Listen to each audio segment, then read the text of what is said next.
it carefully now. Tamim ed-dari was a Christian who took the Shahada, became a Muslim in Medina. He came to the Prophet ﷺ and narrated an experience which he had. The Prophet ﷺ, after the Salat in the masjid, asked the people, sit down, sit down. I have something to tell you. Tamim ed-dari has come to me and told me something about deccal, which confirms what I have been saying to you. So we know that what is contained in this story is true. What did Tamim ed-dari experience? He said that he and some 40 of his companions went on board a ship. So you need water, eh? So they have to go in some place where you can travel with a ship, a sea or an ocean. And when they went on board the ship, a storm came, and the storm blew the ship for 40 days for a whole month, sorry, not 40 days. The storm blew the ship for a whole month before they reached land. Now, if you are on the western side of Arabia, which is Hijaz, and you get on board a ship, there are only two seas on which you can travel. One is the Mediterranean Sea, and the other is the Red Sea. Only these two.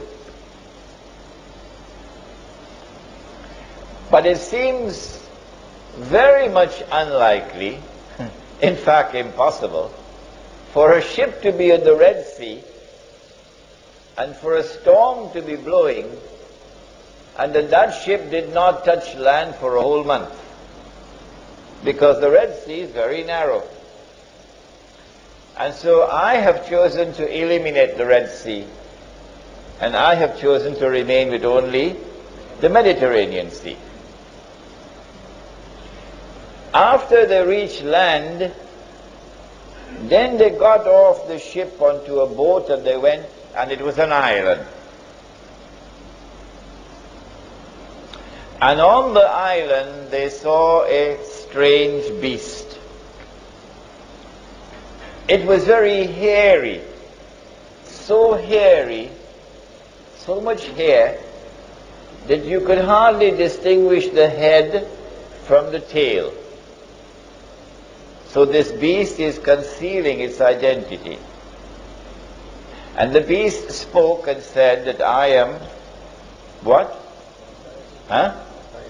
I am? Are you guessing now? I am jassas. Jassas means a spy. A spy. So this is, number one, an island about 1 month's journey from the western side of Arabia.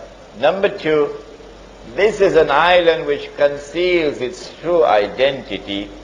Number three, this is an island of those who have PhDs in spying, in espionage, in intelligence work.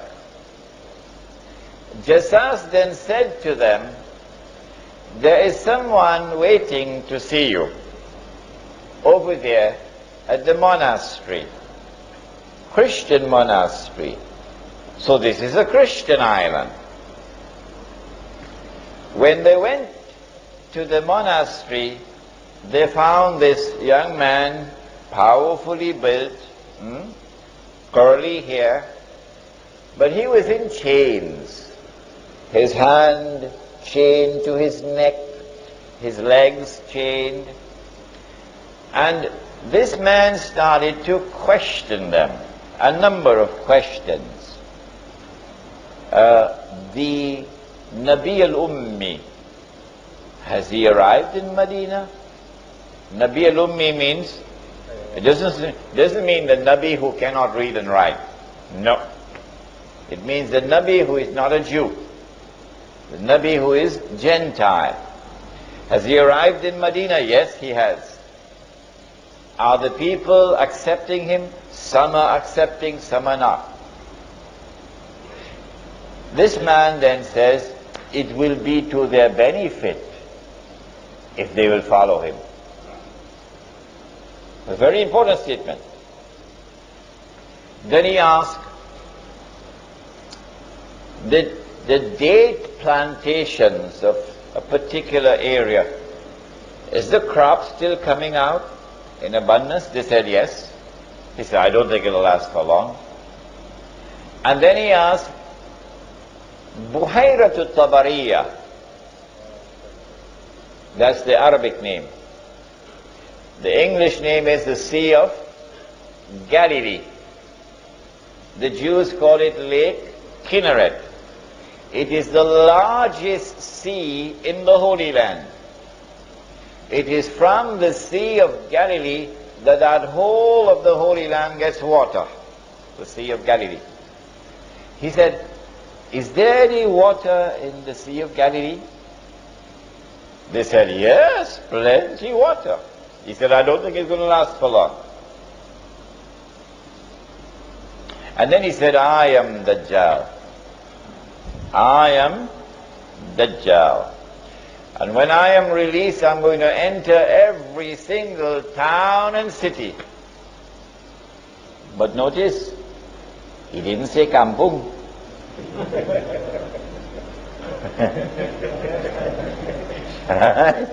He said, when I am released, I'm going to enter every town and city, except Mecca and Medina, because the angels will bar me.